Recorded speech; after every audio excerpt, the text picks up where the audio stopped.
dizem que ela abençoa toda a Itália. Na verdade, é o inverso. Ela amaldiçoa toda a Itália.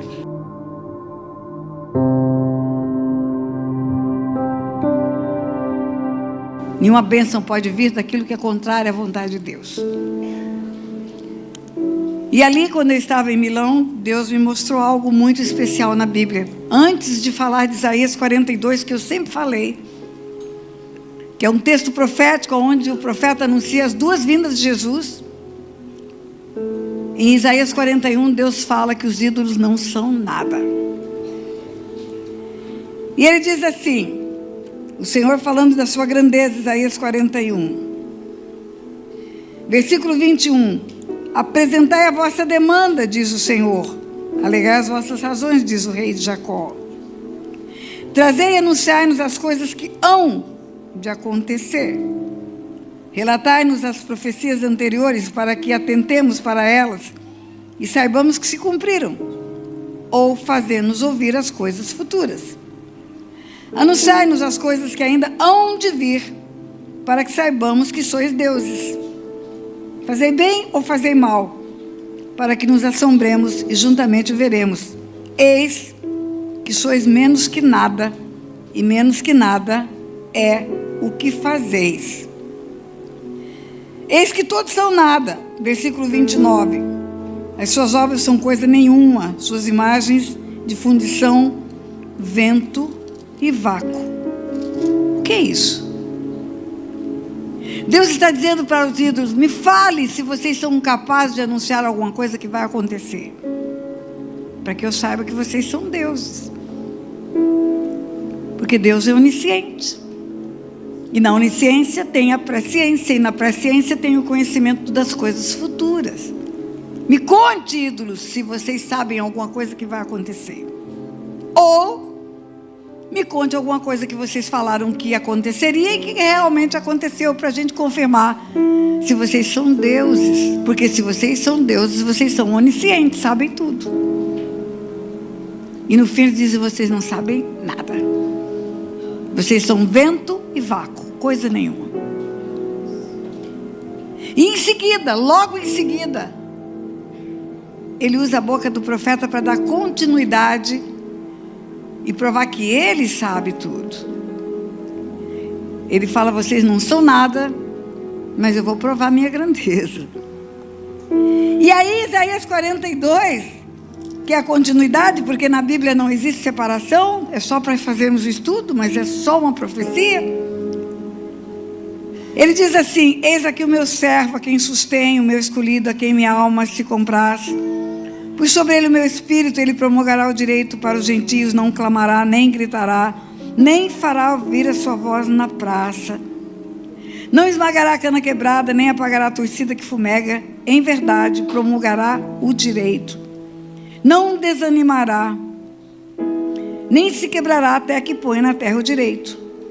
E as terras do mar aguardarão a sua doutrina. Assim diz Deus, o Senhor, que criou os céus, os estendeu, formou a terra e tudo quanto produz, que dá fôlego de vida ao povo que nela está, e o espírito aos que andam nela. Eu, o Senhor, te chamei em justiça, tomar-te-ei pela mão, te guardarei, farei mediador da aliança com o povo e luz para os gentios, para abrir os olhos aos cegos, para tirares da prisão o cativo e do cárcere os que jazem em trevas. Eu sou o Senhor, este é o meu nome, a minha glória, pois não a darei a outrem, nem a minha honra à imagem de escultura. Eis que as primeiras predições já se cumpriram, e coisas novas eu vos anuncio, antes que cedo eu vos farei ouvir. Versículo 8, eu sou o Senhor, este é o meu nome, a minha glória, pois não a darei a outrem, nem a minha honra à imagem de escultura. E a partir do versículo 10, cantai ao Senhor um cântico novo, e o seu louvor até as extremidades da terra, vós os que navegais pelo mar, e tudo quanto há nele, vós, terras do mar e os seus moradores, alcem a voz do deserto, as suas cidades, as aldeias habitadas por Quedar, exultem os que habitem nas rochas, clamem de cima dos montes, deem honra ao Senhor e anunciarem a sua glória nas terras do mar. O Senhor sairá como um valente, despertará o seu zelo como um homem de guerra, clamará, lançará forte grito de guerra, mostrará sua força contra os seus inimigos. Por muito tempo me calei, estive em silêncio, me contive, Mas agora ao mesmo tempo ofegarei, estarei baforido, os montes outeiros devastarei, toda a sua erva farei secar, tornarei os rios em terra firme, secarei os lagos, guiarei os cegos por um caminho que não conhece, farei andar por veredas desconhecidas, tornarei as trevas em luz perante eles e os caminhos escabrosos planos.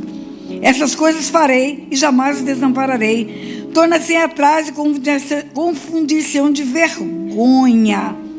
Os que confiam em imagem de escultura e as imagens de fundição dizem: vós sois nossos deuses. Versículo 8: eu sou o Senhor, esse é o meu nome. A minha glória, pois, não andarei a outro, nem a minha honra a imagem de escultura. Versículo 17: tornarão atrás, confundir-se-ão de vergonha. Os que confiam em imagem de escultura e as imagens de fundição dizem: vós sois nossos deuses. 2 vezes na profecia Deus está falando contra a idolatria. Antes ele fala que os ídolos não são nada. Mas quando você lê essa profecia, parece que ele está falando de 2 pessoas diferentes. A primeira parte, ele diz que o servo virá. Não gritará, não apagará a torcida que fumega, não fará ouvir a sua voz na praça. Vai promulgar o direito. Na segunda parte, a partir do versículo 10, o Senhor sairá como um valente, despertará o seu zelo como um homem de guerra. Parece que está falando de 2 pessoas diferentes, mas não está. Ele está usando a boca do mesmo profeta, no mesmo dia, na mesma hora, para profetizar a primeira e a segunda vinda de Jesus. Primeiro vai vir como ovelha muda diante dos seus tosqueadores. Não gritará, não apagará a torcida que fumega, não fará ouvir a sua voz na praça. Quando você olha para a palavra de Deus e vê tudo o que aconteceu, quando ele se humilha, torna-se figura humana, é obediente até a morte, morte de cruz, submete-se a tudo que submeteu. Quando você lê o que aconteceu no Getsemane, na hora em que ele foi preso, levado para a casa do sumo sacerdote, de um religioso. Quando você vê o soldado do sumo sacerdote espancando o rosto dele.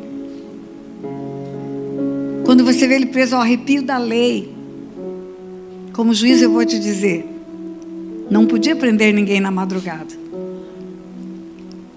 Tinha que esperar o sol nascer para decretar a prisão, mas ele foi preso à noite. Por quê? Porque tudo era ilegal, tudo era abusivo. Autoridades religiosas em conluio com as autoridades romanas levam ele para a casa do sumo sacerdote. Preso não pode ser levado para uma casa particular. Tem que ser levado para um lugar público, naquele lugar chamado pretório, onde Pilatos deveria julgá-lo. Mas eles não queriam julgamento, eles queriam tortura. Prendem Jesus à noite no Getsemane. Levam para a casa do sumo sacerdote. E ele passa a noite inteira em pé, torturado psicologicamente, esbofeteado, humilhado. Só de manhã ele foi levado diante de Pilatos. E quando chega diante de Pilatos, Pilatos fala para aqueles homens religiosos: parece que ele é inocente. Esse assunto é de vocês. Esse assunto não é das leis romanas. É da sua religião. Resposta dos sacerdotes: mas na nossa lei não há permissão para crucificar. Sabe o que isso significa em direito? Pré-julgamento. Excelência, eu não quero que o senhor julgue, eu quero que o senhor condene. Eu estou trazendo aqui para o senhor condenar. Eu não quero que o senhor aprecie se ele é inocente ou se ele é culpado. Eu quero que o senhor acabe com ele. Ainda assim, Pilatos diz: mas ele me parece inocente. Mas para satisfazer aquela saga daqueles homens, Pilatos dá um jeito de mandar dar 40 chibatadas. Assista o filme. Você vai ver o que é 40 chibatadas com ponta de ferro na frente do couro. Soldados enormes. Por que Pilatos faz aquilo? Era como se Pilatos quisesse satisfazer o desejo de sangue daqueles homens. Mas não adiantou. Eles queriam a crucificação. Aí você vai ver a inquirição, a pergunta, a oitiva do depoimento dele. Pilatos abusivamente fala: não me respondes, porque fica irritado uma hora com ele.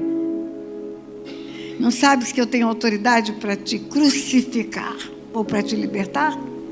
Resposta de Jesus para Pilatos: nenhuma autoridade teria sobre mim se do céu não te fora dada. Como assim? Como assim? Aquele que estava diante de Pilatos tinha poder para fazer e derrubar todo o Império Romano, mas não fez. Sabe por que não fez?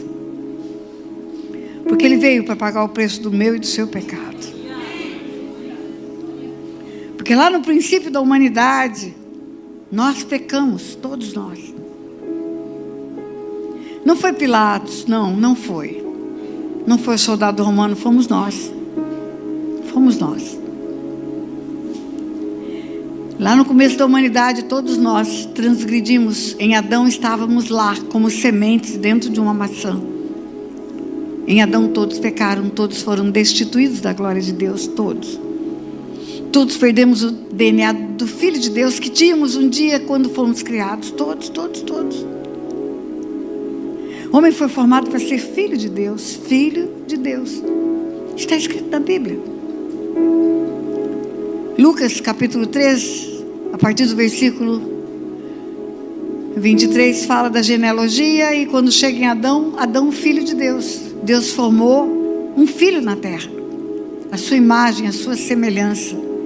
Aliás, a imagem e semelhança da Trindade, porque está escrito também, disse Deus: façamos o homem conforme a nossa imagem, a nossa semelhança. Nossa é plural. Imagem do Pai, do Filho e do Espírito Santo, de um Deus triuno, colocado naquele ser que Ele formou para o louvor da glória dEle, para viver com Ele por toda a eternidade. Quando o homem escolheu o pecado, ele morreu. A morte é a separação eterna de Deus. A morte não é um caixão 7 palmos abaixo no chão cheio de flores. O salário do pecado é morte. Morte é separação de Deus. Todos vão ter a primeira morte. O corpo vai voltar para o pó. Todos vão ter uma ressurreição. E haverá uma segunda morte para quem não receber Jesus como Senhor e Salvador de suas vidas.